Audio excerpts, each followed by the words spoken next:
award-winning Tennessee Wildcast is on the air with the latest on hunting, fishing, boating, wildlife watching, and all things outdoors. Make welcome your host, drummer and outdoor expert novice, Jason Harmon. Hello, everybody. I'm Jason Harmon, and this is Tennessee Wildcast. Thanks for tuning in. Thanks for watching in and listening in, and it's going to be a fun show. Yeah, looking forward to this one. Yeah, wrapped around the poker table today is Mr. Don King and Mr. Bryan White. Yes. So y'all have seen Bryan. He's been on the show multiple times, and we're glad to have him back. And this is going to be a fun conversation around music and the outdoors today. I believe that's what we'll cover. So, speaking of music, yeah, Jason, a shout out to one of our radio affiliates in Tullahoma, and I know they've probably played Bryan's music a lot over the years. Anyway, Whiskey Country 95.9, 105.1 right there in Tullahoma. We appreciate them very much for carrying Wildcast. Yeah, that's great. We got a lot of great radio partners out there running the show, and we appreciate them so much. I like that one. That's cool. Whiskey Country. Yeah, right. Got a nice ring to it. Yeah, I wish I could tune a lot of these in and not, can't. I wish the antenna would reach that far where I could listen to these stations sometimes. But anyway, when we're down that way, we'll tune them in. Yeah, you bet. Well, I'm excited today. We're going to talk a little bit about what Bryan's got going on as far as touring and music, and I'm just glad we can get him to come in the studio with all the tour dates and stuff we've seen on the website. Man, he's a busy guy. Yeah, we talk quite often, and I'm gonna be out of town for a few days or a few weeks, and it's like we can never really connect when we want to. But I'm glad you can make it in today. It'll happen when it happens. Yeah. When it's supposed to happen. Exactly. Well, Bryan, I guess let's reflect on the summer tour. You were out singing and playing with a couple other guys this year. How'd that go? Yeah, well, I mean, most musicians will tell you this. It's been really good to have opportunity again and to be out there doing what we love doing so much. And man, we take so many things for granted, and this has been the one thing I've tried to be. I've tried to just constantly say thank you and be in a state of thankfulness, because when you watch all that stuff go away, it sort of brings everything into perspective. But that tour was a blessing in so many ways. I got a call from Tommy Lemon, who's the promoter of the Country Rewind tour, and he threw the concept at me and said Wade is very interested, Wade Hayes, and said, what do you guys think about Daryl Worley? And we just immediately turned cartwheels, Yeah, really. I love Daryl. He's I feel like he's a brother. I don't know if he would say that about me, but I feel like he's just a good soul and kindred spirits. And so it all worked out, and we did, I don't know the exact number, but we did upwards toward 20 plus dates this year, starting in the wintertime, going through the spring, and then into the early part of the summer.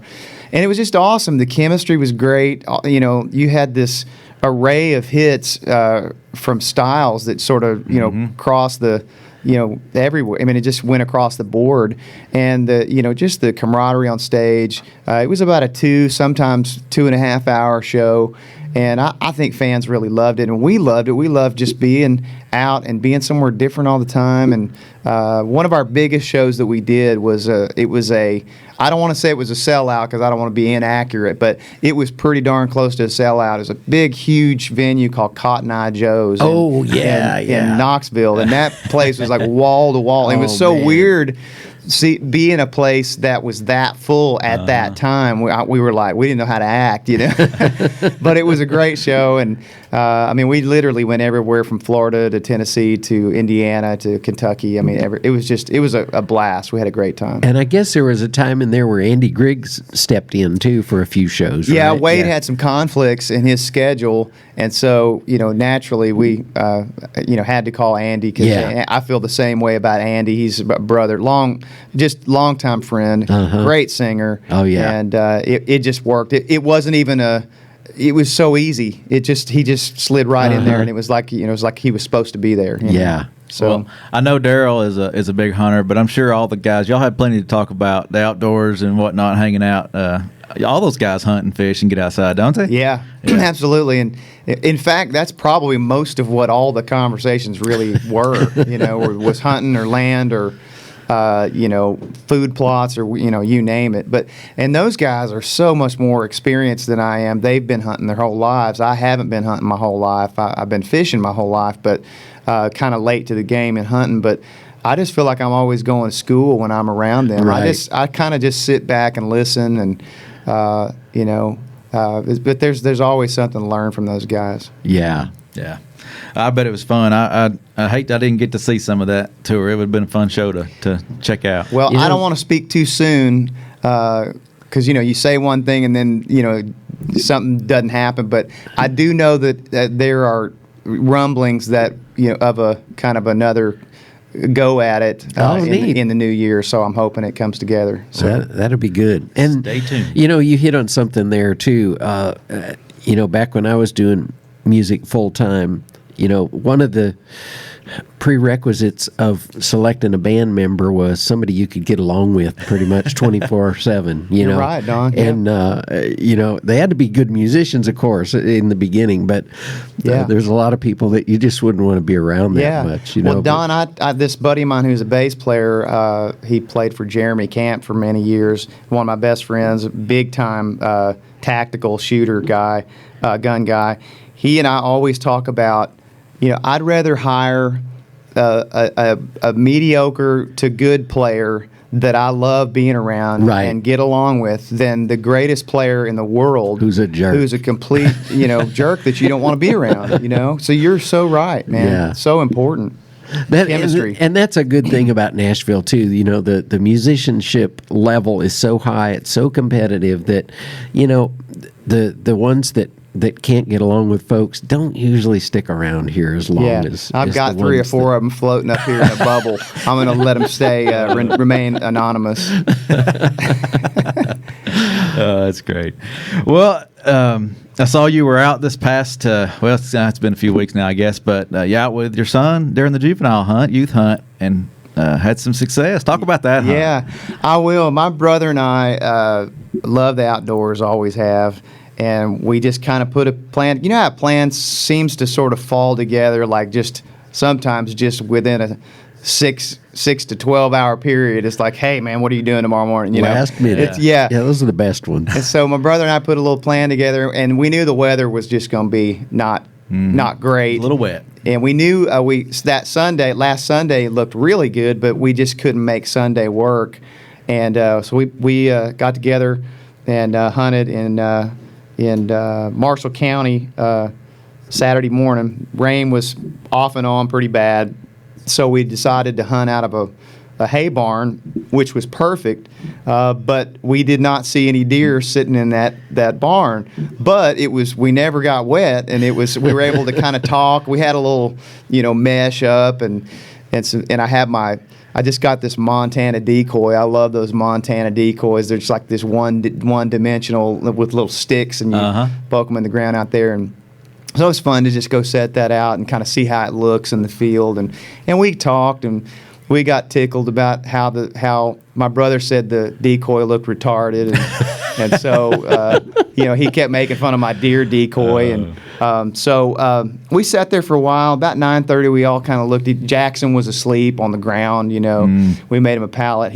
My kids always fall asleep when I go hunting, but I always let them get an hour under their belt because they're a lot more tolerable. They're not cranky. Yep. So we decided to peel out of there about 9:30, and we just literally all of us were on foot walking, and all of a sudden we started seeing deer. And so my nephew Nolan was able to harvest his first deer ever, so he shot a doe. Oh man, that's great. And so we went to get his doe with the truck, and I was field dressing it. And my brothers, we're all celebrating. My brother's smoking a cigar, and we're not really being necessarily quiet at this point. And all of a sudden, my brother just goes, "Deer, deer, deer," like that. And my brother hands Jackson, my son, the firearm, and then Jack goes down on his knee and just puts the crosshairs on him. And I could tell this deer was moving. He wasn't going to stop, so I gave him the old meh, and he stopped. And he looked right at us, and boom, Jackson dropped him at probably, 250 plus. Wow. And it was just such a great afternoon. Wow. I mean, my brother and I collectively, we said that's probably one of the best hunting memories of our whole life. So Yeah. and just to see our kids have success like that, and just the camaraderie, and just it's nothing better than that. And you said this was his first buck, is that right? That was Jackson's first buck. Yeah. That was his fourth deer, Okay. but that was his first buck. So pretty exciting. That kind of sounds like my way I got started. It was a small buck like that. That was my first one. But Really? yeah, that's great. Yeah, That's fun. It doesn't matter how big they are. It's exciting, and the adrenaline's still pumping. Like we were talking before the show, it doesn't matter what walks in the woods. Sometimes you start shaking and get excited. Oh yeah, a squirrel, whatever. And I'm gonna. He doesn't know this, but for Christmas, I don't know if he'll see this, but for Christmas, I'm gonna get him. I'm gonna take that over to Alex at Wilson Taxidermy and get him a euro made of it. Oh, neat. I think that'll be a nice commemorative. Oh, yeah. Thing to do. So classic day, just awesome. Yeah. So that's great. That's great. And to double up like that's fun too. Yeah. Yeah, no. I thought we were done after the doe, and it just worked out. And we were just talking before the show how kids have such a great trigger pull. They're so smooth and easy, and I get way too emotions mess me up every time. I'll pull a shot or I'll hit myself in the head with a scope or something. But they have something about it. I don't know what it is. Maybe it's just because they haven't been doing it as long, and they don't know as much. They don't have enough enough knowledge to sort of ruin them, if you know what I mean. So it's but they got such a nice smooth trigger pull. It's awesome. I think I saw a lot of kids having success. I saw a lot of pictures coming across social media and stuff. So it's great to see our young folks out there having a good time. Oh, another thing that was awesome, which Jack knows this stuff, but Nolan didn't.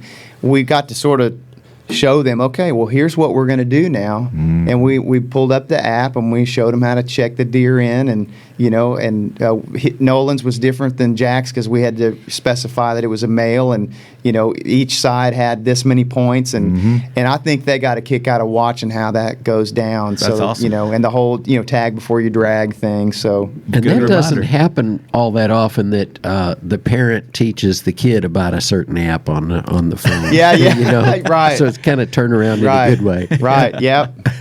Well, I like true. that segue. Thanks for advertising the app. Yeah, really. On the go That's app, perfect. in the App Store, whether you're Google Play or Apple.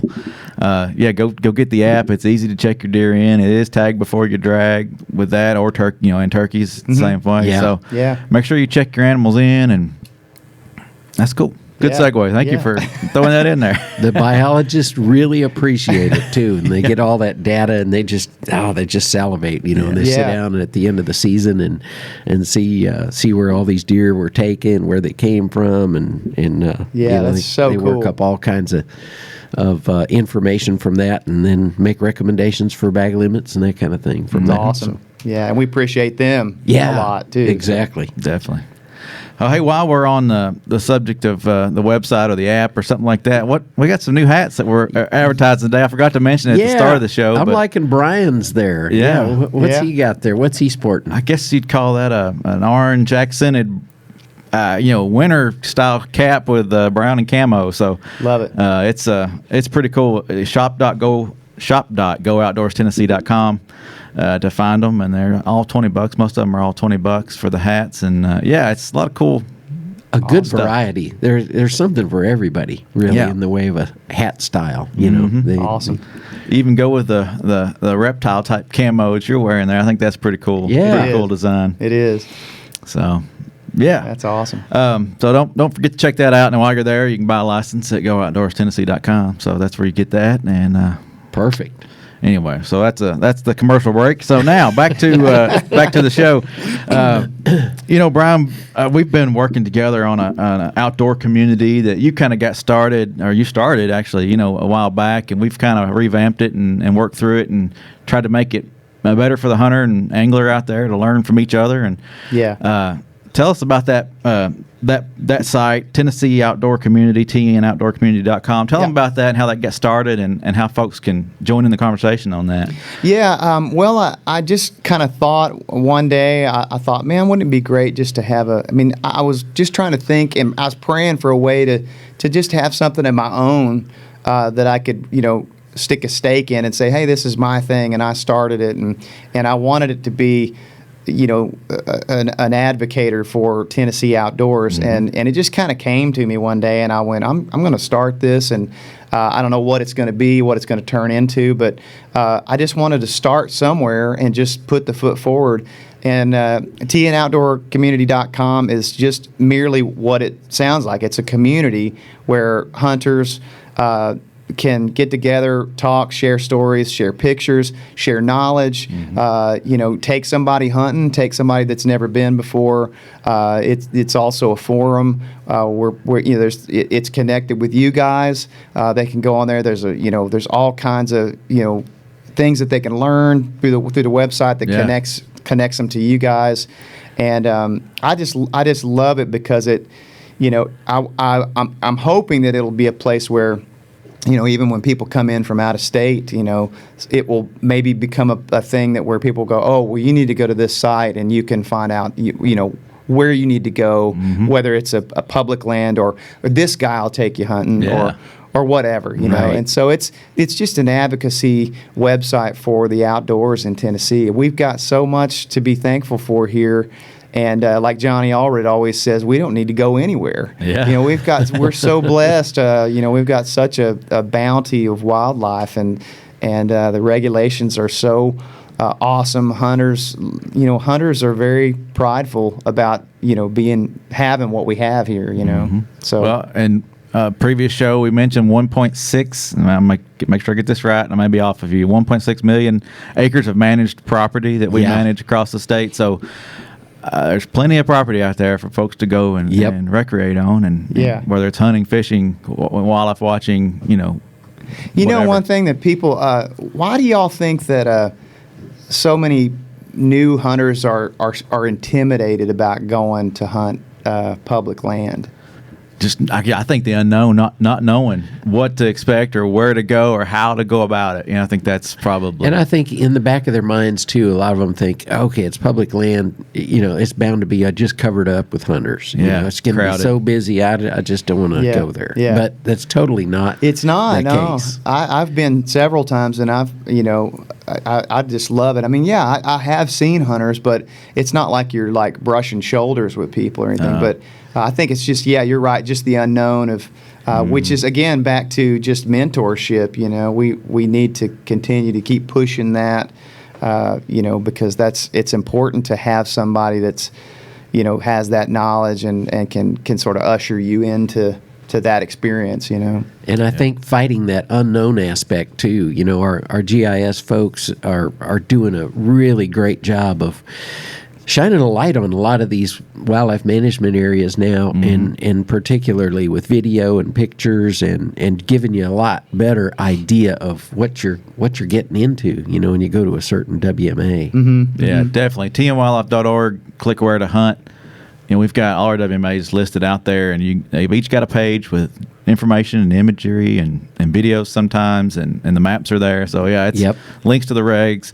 It's all right there, and trying to make it as easy for folks to find it and know, hey, this is a great place to go. Pull up, find your place to park off the road, and just adventure in, Yeah. Always check your regs, though. Make sure you're following protocols there. But For sure. And the 94, be sure and get Type that. 94, got to have that WMA permit. Do they allow you to, this is a stupid question, but I don't know. Do they allow you to put tree stands up on public land? Mm-hmm. Yeah. And you can leave it there? Well, I think that's frowned upon in some cases, but you can pack it in and climb up climber. that. Climb it in that one. Yeah. And sometimes quota hunts are different. If you've got the quota permit, you're there for the weekend. That's a different story sometimes. But Okay. Interesting. And putting us on the spot there, you always check your wildlife, check with your wildlife officer, check your guide. Read up on the regs. But there's different.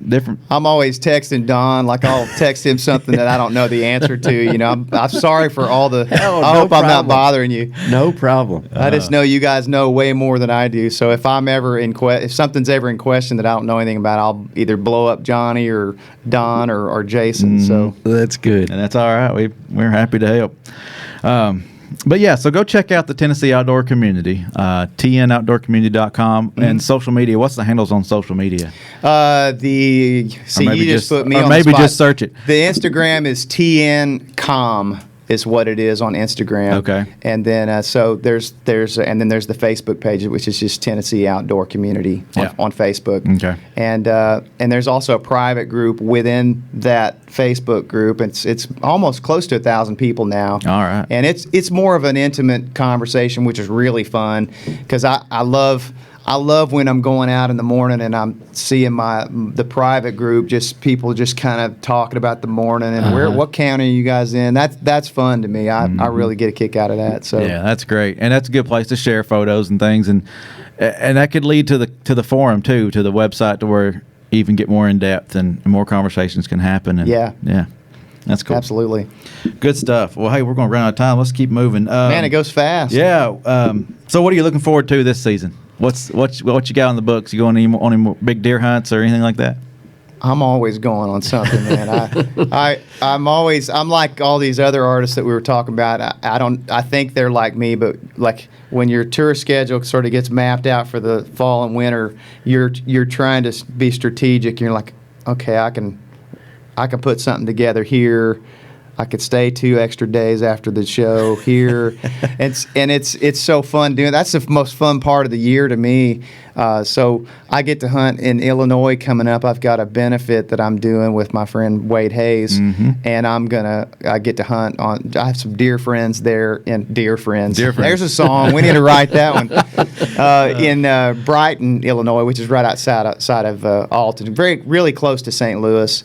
And so I'll hunt a couple of days there, which is exciting to hunt in Illinois. I mean, there's big deer there. And then I get to hunt in Wisconsin this year, which I've never done. Have some deer friends up there in near Arcadia. So I'll get to. It's probably going to be blistering cold. That's because it's going to be like December 13th. Oh, man. So Wisconsin's going to be pretty brutal, and I'll just barely miss rifle. So they'll be back to archery there. So, and I just got the. Thank you to Matthews, by the way, the great folks at Matthews. I just got the V3, the new V3. So I've hunted with it quite a bit this year, but hopefully I'll have some success with that. So I'll be sporting my V3 in Wisconsin and Illinois. Cool. So, yep. Well, and you mentioned you were on the hunt for a 270 too, right? I am. If anybody feels gracious enough to just donate to the White family.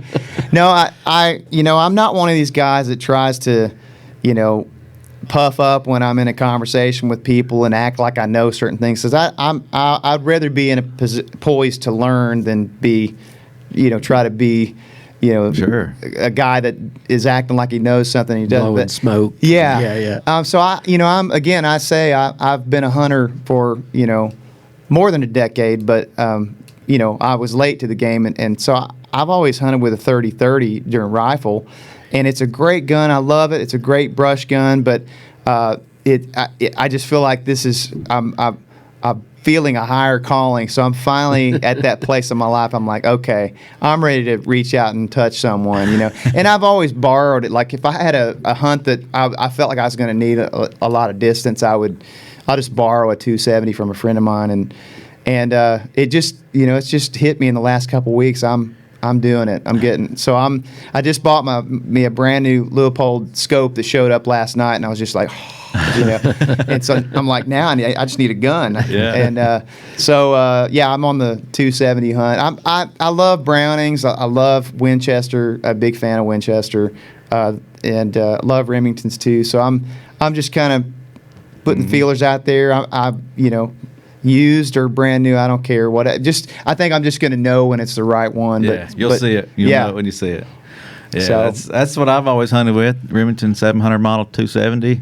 Yep, it's been a good gun. There's a lady in Tullahoma right now that has one, and because she hit me up on Facebook. I'm like, so I kind of know where all of them are, so I'm kind of weighing it out, just like a chess game, So, but that's a good gun too. So, hey, if you go pick it up, you could always drop by Whiskey Country 95. I could do that. Why don't we put a plan together? Yeah, really. That would be a neat story. I like how Brian plans his tour schedule around hunting. Yeah, that's perfect. But to answer your question full circle, Jason, I mean, what am I looking forward to? I'm looking forward to rifle season. I love it. It's just the most exciting time of year for me. I love taking my kids. I love hunting with people, and something just the weather, just being cold, and it's and then seeing bucks chasing does. It's just there's nothing better. So definitely. Well, we need to maybe we can hook up and go together, and we'll get something on camera. It'd be fun. Yeah, man, let's do it. Capture a hunt, and share it with everybody. Let's That'd be do fun. it anytime. Well, what else is going on? We're going to run out of time here in a few minutes, but Don, Hey, let's circle back to the early days of music and how you got to Nashville, Brian. Yeah. Just for fun. That's Yeah. the 2-minute version. Yeah, right. I'll make it quick. Well, the Reader's Digest version. I moved here in '92, and I came from a long line of cotton farmers and cattle folks and auctioneers, but my mom and dad were kind of the black sheep of the family.